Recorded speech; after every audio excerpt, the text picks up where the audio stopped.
जय जय श्री राधे श्याम। जय जय श्री राधे श्याम।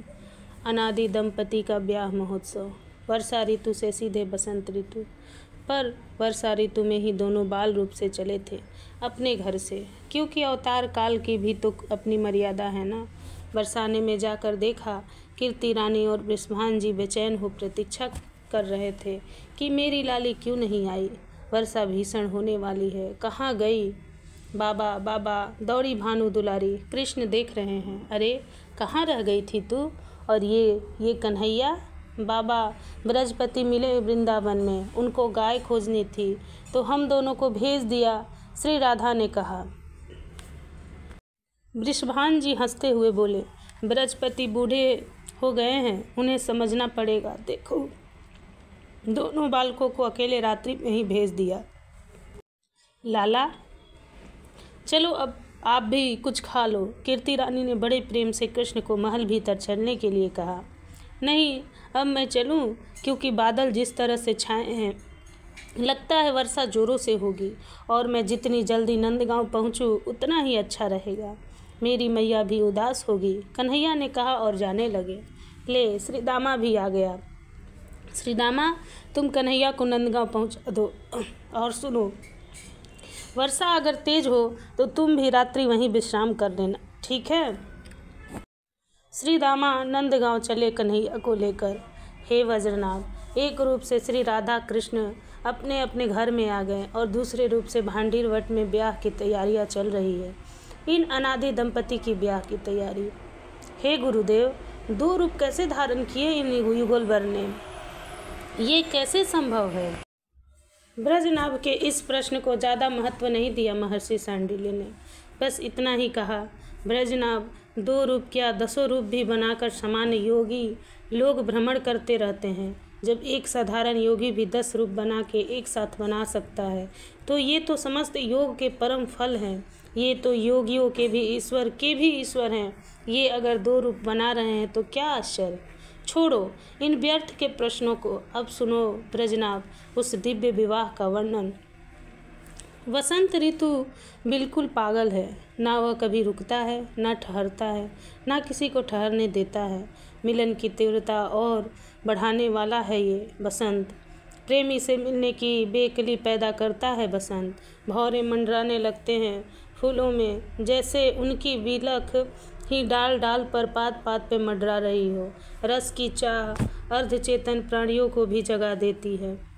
वे भौरे रस लेने के लिए मतवाले हो उठते हैं, और जब रस ले लेते हैं तब चकराने लगते हैं।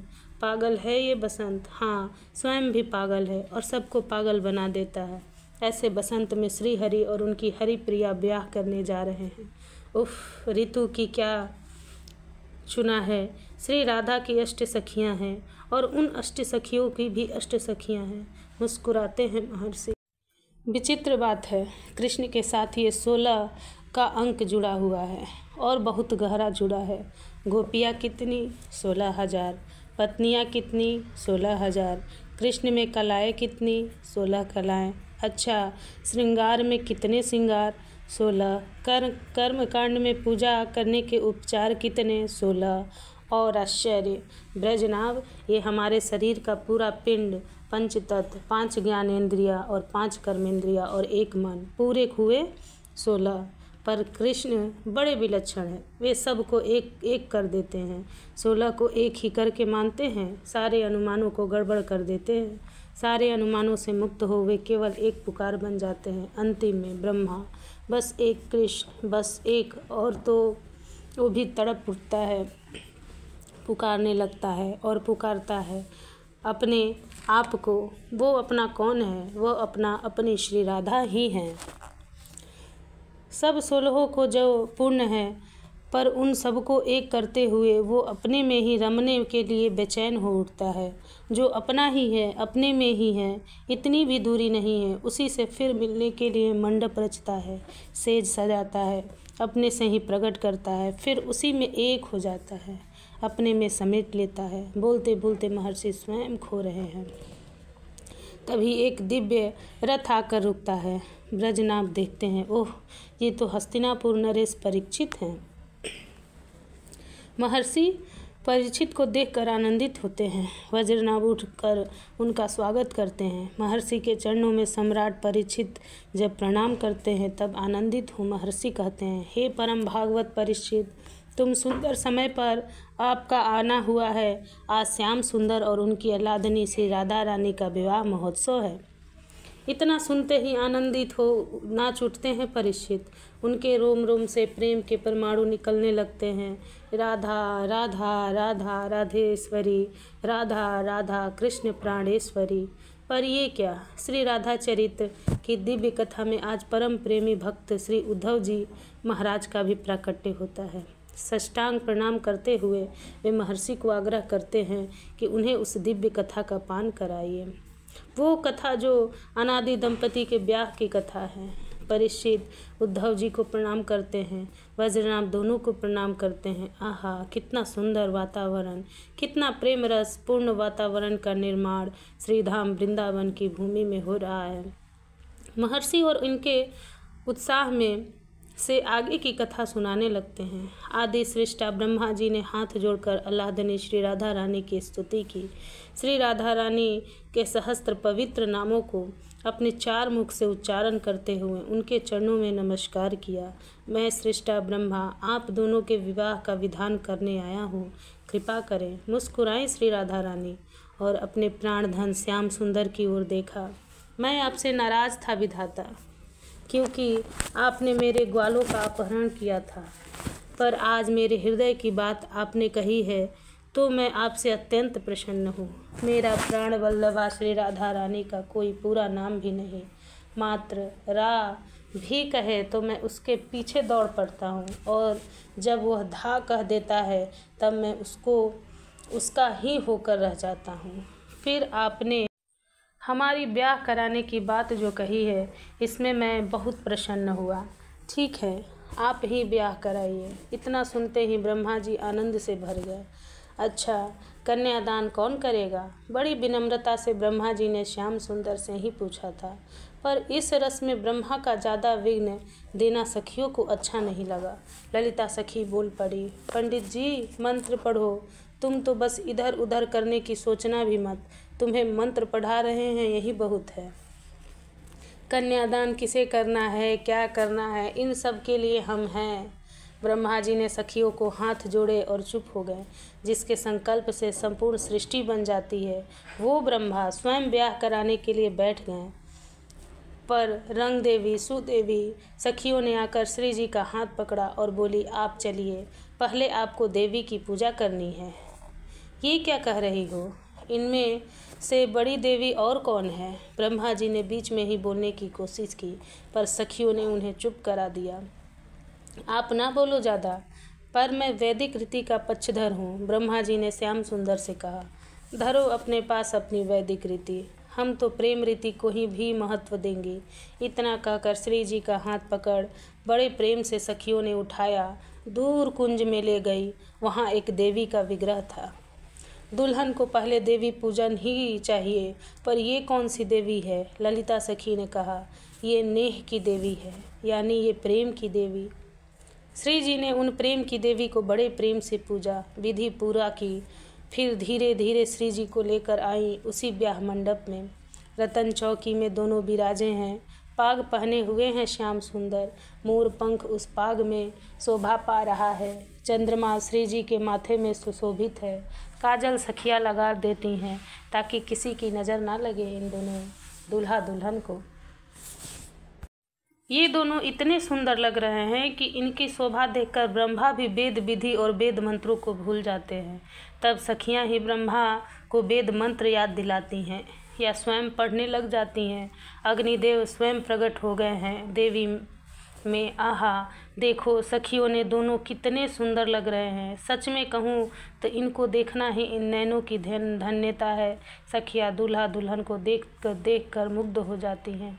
गठजोड़ करो। ब्रह्मा जी के कहने पर पहले ही सखियाँ तैयार थी। गठजोड़ किया ललिता सखी ने। फिर लालजू की ओर देखकर सजल नयन बोली, हमारी लाली को भी कभी छोड़ना नहीं। बावरी पढ़ने लगी। मंत्र पढ़ रहे हैं ब्रह्मा जी, गीत गा रही हैं सखियाँ। देखो देखो, भावरी लेते हुए दोनों कितने दिव्य लग रहे हैं। सखियों, इन छवि को अपने हिये में बसाओ, यही हमारे जीवन धन्य है, ये हमारे सर्वस्व हैं। पर एक सखी से रहा नहीं गया, वो चंवर ले उठी और भांवरी देते हुए लाडली लाल के पीछे पीछे चंवर डुराते हुए चलने लगी। इस छवि को ब्रह्मा देखते हैं तो विधि भूल जाते हैं, एक टक बस इन दोनों को देखते ही रह जाते हैं। सखियों को ही कहना पड़ता है, अब ये करो विधाता, अब वो करो। ललिता सखी आगे आई, अब कन्यादान, मैं करूँगी कन्यादान, पर चरण प्रक्षालन का अधिकार मुझे भी मिलना चाहिए। ब्रह्मा मचल कर बोले थे ललिता सखी से। श्याम सुंदर के हाथ काँप रहे हैं, काँप तो लाली के भी रहे हैं। ललिता सखी ने अपनी लाली का हाथ लाल जो श्याम सुंदर के हाथों में जब दिया, ललिता सखी रो गई। हमारी लाली बहुत भोरी है, इनका ध्यान रखना लाल। सिंदूरदान के समय तो श्याम सुंदर की दशा देखने जैसी थी। सखियों ने संभाला था उन्हें, वो बार बार अपनी देह दशा भूल रहे थे। सखियाँ तो सब सिद्धा थी हैं, कोई साधारण तो है नहीं। वो सब अपने आप को संभालते हुए हैं, सेवा में ही इनका ध्यान रहता है। सेवा में मिलने वाले आनंद को भी ये ठुकराते हुए चलती हैं।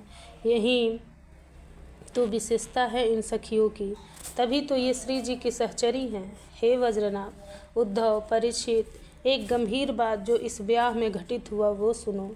महर्षि बोले, ब्रह्मा जी मूर्छित हो गए।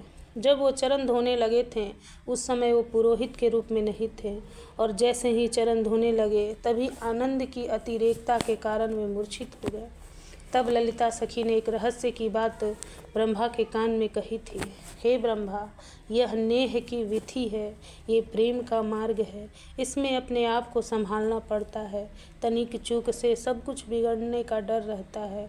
हे ब्रह्मा जी, आप इतना सुख दे रहे हैं, आपको चरण धोते हुए आनंद आ रहा है, तो आप उसी आनंद में डूब रहे हैं। पर जानते हो, इस प्रेम मार्ग में स्वयं के आनंद में डूबना ये भी उचित नहीं माना जाता, क्योंकि ये भी स्वार्थ है। हमने अपने आनंद को महत्व दिया, पर हमें अपने आनंद को नहीं, अपने प्रिया प्रीतम के आनंद को महत्व देना है। ओह, ऐसी प्रेम रहस्य की बात जब ब्रह्मा जी ने सुनी तब उनकी बुद्धि चकरा गई। वो उठे, उन्होंने युगल सरकार के चरणों में प्रणाम किया, फिर सखियों को भी हाथ जोड़ा। मुझे इस रस महोत्सव में सम्मिलित करने के लिए आप सब सखियों का बहुत बहुत धन्यवाद। हे युगलवर, इस रस को पाने का मैं कहाँ अधिकारी, मैं बुद्धि जीव, पर ये रस बुद्धि से परे है, इसके द्वार तो हृदय से ही खुलते हैं। दक्षिणा मांगो पंडित जी, सखियों ने हंसते हुए कहा। क्या विवाह संपन्न हो गया? ब्रह्मा जी ने सखियों से पूछा। ब्याह अभी कैसे संपन्न होगा, पर आपकी वैदिक विधि संपन्न हो गई, हमारी नेह विधि तो चलती रहेगी। ब्रह्मा जी ने अपने चारों मस्तक धरती में रखकर प्रणाम किया। आप दोनों के चरणों में अविचल भक्ति हो, यही मेरी दक्षिणा है। मुस्कुराकर श्री राधा माधव ने ब्रह्मा जी को देखा और दिया। ब्रह्मा जी तो चले गए, पर सखियों की नेह विधि अब शुरू हो गई थी। तैसिए रूप माधुरी अंग, तैसिए दुहुन के नैन विशाल, चारों ओर आनंद छा रहा था। आनंद की धारा में बह रहे थे सब, महर्षि, वज्रनाभ, परीक्षित और उद्धव जी। तैसिए चतुर सखी चहुँ ओरे, गावत राग सुहाग रसाल, राधा दुल्हन दूल्हा लाल। जय जय श्री राधे श्याम, जय जय श्री राधे श्याम।